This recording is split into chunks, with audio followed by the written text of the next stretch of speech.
This new unit is on electrochemistry. The first lesson of this is all about oxidation reduction. So we've seen this before, so we want to go back and work on, how to recognize oxidation, how to recognize reduction, and all of this has to do with the transfer of electrons. So when we were doing acids and bases, we were looking at H pluses, but now we're looking at electrons coming and going. We had a little mnemonic for this about Leo the lion says grr.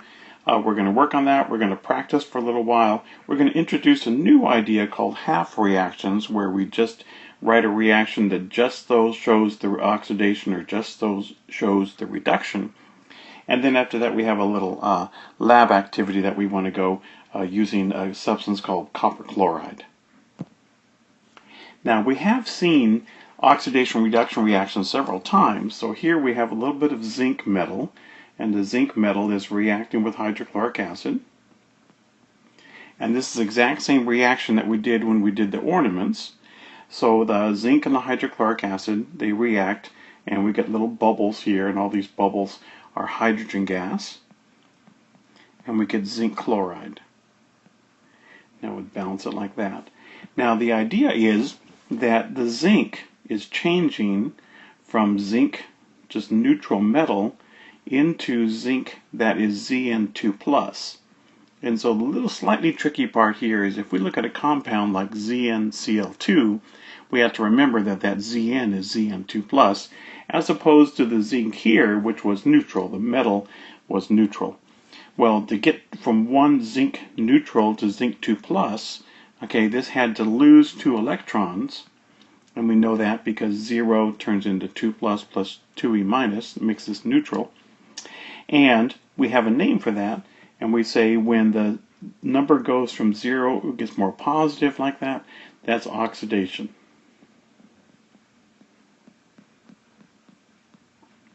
Now oxidation also means losing electrons. Electrons are on the right side of our equation, so they are given off. So oxidation is a change where the charge gets higher. Okay, oxidation is also a change where the electrons are given off. They show up on the right side. But if something like that is going to happen, if you're going to have oxidation, you must also have somebody who's gaining electrons. You're going to have reduction at the same time. And that's happening in this case right here. So this hydrogen in the HCl, we got to say, oh, that's really H+, because we know Cl is minus, H+. And here, this is the neutral hydrogen. Whenever we have hydrogen, or any substance just as an element, it's 0, its charge is 0. So this one is going from plus to 0, and in order for that to happen, it has to pick up an electron. So this guy is called reduction. Kind of messy, sorry. Okay, reduction where it's gaining electrons. So here we have 2 hydrogens, pick up 2 electrons, become H2 because it is diatomic molecule. So in this whole reaction, we have 2 electrons being gained by the hydrogen ions, and we have 2 electrons being lost by the zinc ion, zinc metal turning into zinc ion, and so we have an oxidation reduction reaction. Now in the same way, we had this happen with our ornaments, and the same exact reaction was occurring when we did the first step where we dropped the ornament into the hydrochloric acid. But then we had a second step where we had some copper sulfate. So the copper sulfate would have copper ion in it, and there was a iron metal that was showing, that was eaten, so we had iron neutral. And what happened is the copper ion turned into copper metal, and the iron, we couldn't really tell, but the iron turned into iron 3+, and that happened in the solution. That's why our solutions were kind of yellow looking when we did our ornament lab. So you can see what happens is the copper is going to change into copper 2+, and the iron is going to change into Fe3+, and if we have to go back and balance, we're going to find out we need to have 3 coppers and we have 2 irons to make that all work out. But what we're looking for is, can we recognize oxidation reduction? So here's our copper, and it's going from 2+ to 0. 2+ to 0. So what's happening to the copper? Is that oxidation or reduction? And we know that this is reduction. And the way I always think about that is, the charge is getting reduced from 2 down to 0. So when the charge is down, that's called reduction. And it is gaining electrons. So if we wrote it separately, we'd say copper 2 plus picks up 2 electrons, turns into copper neutral. Now in the same way, here, this iron that's neutral turns into iron 3 plus, so we know that that's oxidation. So again, our clues are if a substance is gaining charge, getting from, like 0 to plus 3, that's oxidation. If it's going down, it's reduction, if the charge is getting reduced. And in the same way, we know that electrons are given off during oxidation, and electrons are gained during reduction. We had one more example, and here we have some magnesium, and the magnesium's in hot water. And so what's happening is the magnesium metal is reacting with the water, and very slowly the magnesium is turning into 2 plus, and the hydrogen in the H2O is turning neutral and giving us some hydroxides. And we're not going to try to, well, I can balance it. There it goes right there. And what happens with this is we can see magnesium is changing. So this is going from 0 to 2 plus, so that must be oxidation. Now who's getting reduced? Okay, it's a little bit more subtle. It's the hydrogen here in the water turns into neutral. So in the water, H is H plus, and in neutral it's 0. So it's going from plus to 0. So the hydrogen is getting reduced. And the other OH that's left over, it's just released as hydroxide, and that's where we get all this pink color. There's some phenolphthalein in with the hot water, and we get a slow reaction with some base forming. So again, we're looking for how do you recognize oxidation or reduction, and if the charge goes up, it's oxidation. If the charge goes down, it's reduction. And the other part is the idea that every time you have oxidation, you must also have reduction. If somebody's going to gain electrons, somebody else has to lose electrons. Now we could look at a reaction like this and say, well, what's going to happen? So the PbCl2, again, you have to know in your head that that's really Pb2 plus, and we have to know that that's Cl minus. And over here, just by itself, we know that that's lead, and we can draw that little circle to show it's neutral. We do that on metals. And chlorine, since it's not combined with any other chemical, we know that that is also neutral, but we don't usually write the 0.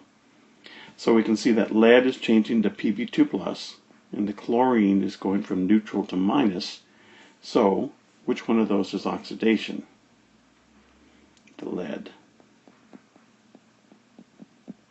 because its charge is going up. And which one is reduction? The chlorine.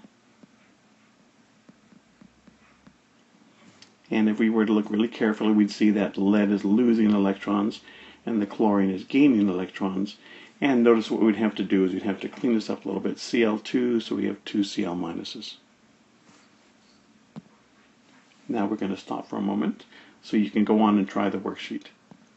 After you try those first 14 problems on the worksheet, then start this up again and we will talk a little bit more. Okay, I'm assuming that you've gotten through the 1 through 14. We're going to go through kind of quickly and just do the 1 through 7.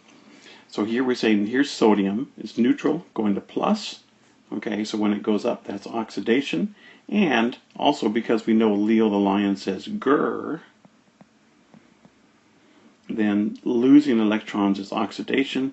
The electron on the right means it's losing electrons. So that's 2 indications that that's oxidation. Okay, here we have fluorine. Fluorine's picking up electrons, so it's gaining electrons, so that's reduction. But the other place for me is I know here's fluorine, I know that must be 0, becoming -1. Its charge is getting reduced, that's reduction.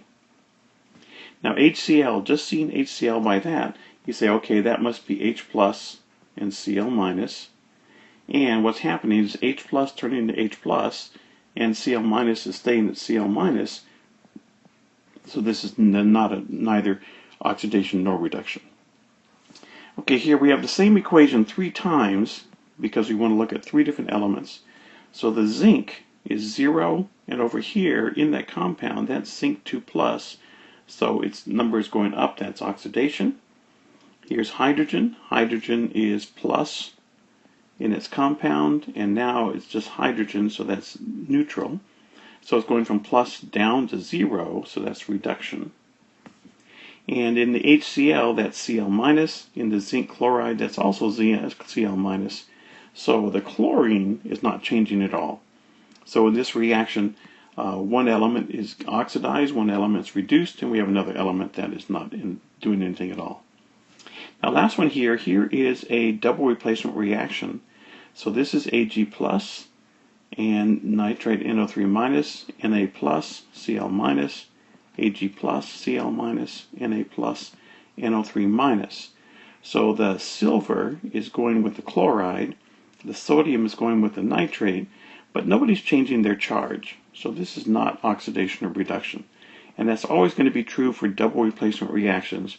Everybody changes partners, but nobody actually changes from an ion to a different substance. Now we do want to go back to a new idea now, and that is something called the half reaction.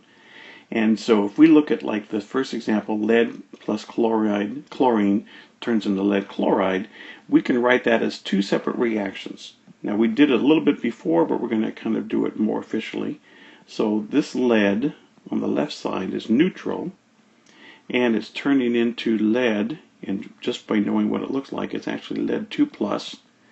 And how can that happen? We got to put 2 electrons in this equation somewhere. Now we can see that they are different by 2. I'll put a little 0 here to remind us that's neutral. They're different by 2, and the electrons always go on to the side with the more positive charge. So this side is more positive by 2, so we add 2 electrons. Now the charge is going up, electrons are being lost. This is definitely oxidation. Now there would also be a reduction half reaction, and we can see what happens here. We have chlorine, and chlorine is going to turn into chloride. In fact, we're going to get 2 of those chlorides because we have 2 chlorines. Now in this case, which side is more positive? The left side. The left side is neutral, the positive is negative, so it is going to be 2 electrons on this side. And we see that the charge is going from 0 to -1, that's reduction. Whereas back here, this whole thing was oxidation. So we have an oxidation half reaction, and we have a reduction half reaction. Now if we wanted to put those 2 together, what we'd have to do is make sure that the electrons cancel. And if they didn't cancel right away, we'd have to multiply one of the reactions by 2 or 3 or something to get the electrons the same. And then whatever's left over, so here we have lead plus chlorine turns into Pp2 plus and 2 Cl minuses. That's going to be lead chloride. So we can put these reactions together to get the overall reaction. Now the same thing's happening down below. The question is, can you put these 2 to be into a whole reaction? Well, the first one, this is electrons being given off, so we know that that is oxidation. And we can also say it's going from -1 to 0, so its charge goes up, that's oxidation. This one's reduction, neutral to minus for bromide. So that's its charge is getting reduced, and the electrons are being gained. So we can say Leo the lion says Gur, this is Leo and this is Gur. Or we can see what charge is happening on the different substances. We're going to put these together. So I like to draw a little line through the arrows just to keep everything on this side turns into everything on this side. But the electrons have to cancel. In this case, again, it's pretty easy because 2 electrons, 2 electrons. And now we just put it together. So we have Br2, doesn't matter which one we start with, and 2 Cl minuses turn into Cl2 and 2 Br minuses. And there we have our full, complete oxidation-reduction reaction. Okay, I'd like you to stop the video here, and in the handout there are really good directions on doing this little lab where we're going to start with this stuff called copper chloride. So go ahead and work on the lab, come back to this when you are finished.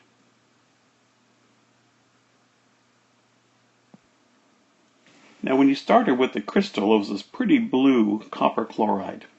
And what happens, you add just a little bit of water, just a few drops of water, then it turns into this green, really pretty Kelly green sort of a solution. And that has to do with the fact that the copper ions are being surrounded by the chloride ions that are in solution, as well as some waters. Now this is not important for this unit, but it's just something I thought was kind of interesting. When you put more water in, notice it does go back to that blue. And that's a classic thing, you know, copper solution, and that's when it's totally surrounded by water molecules instead of by chlorides. That's a classic copper 2+ solution. Now we also have some aluminum, and you can see what's going to happen. So we have aluminum metal, and in our solution we have copper ions, and we also have chloride, and we're going to see that a reaction occurs. Now when those two things go together, we can notice several things. There are little bubbles. Hopefully you noticed that it got very hot. And if you hope you were holding the tube so you could tell that. You might have noticed that the aluminum metal, formed some kind of a dark reddish brown solid. And sometimes people think that that's rust, but it cannot be rust because rust is iron oxide, and there's no iron in here. We have aluminum and we have copper. So that is actually copper solid that is forming on that surface. It doesn't have a pretty copper penny look because it's forming so fast and has lots of tiny crystals that scatter the light. The aluminum, though, is kind of disappearing, and I'm not sure that you have enough copper to see that. But the foil will totally go away. So the aluminum actually becoming aluminum ions. Okay, in the same way you can see that there's some bubbles. And I'm not sure how much you let this go, but you might have noticed that the blue color disappears.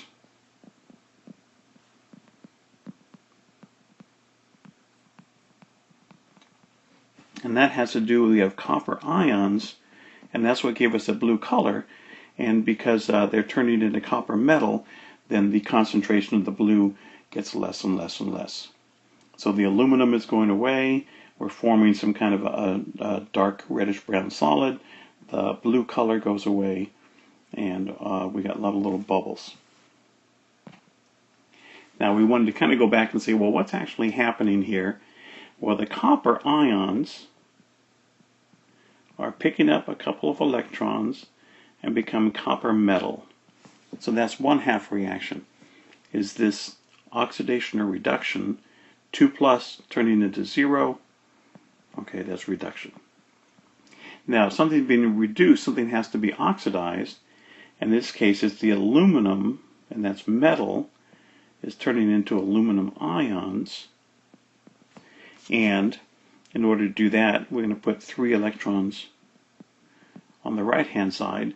Okay, that's oxidation, and we know that because we're going from 0 to +3, so the charge goes up.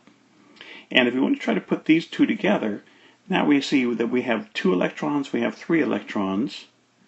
So in order for this to work, we're going to have to get those to balance out. And the way to do that is multiply the whole top by 3, then make the 6. And 3, multiply the whole bottom by 2, so that becomes 6, 2, and 2. And we can see what happens now. We have 6 electrons, we have 6 electrons. So the same number of electrons are gained as are lost, and that's balanced. And then we can finish off our equation, and we can say 2 aluminums plus 3 coppers turns into 2 aluminum ions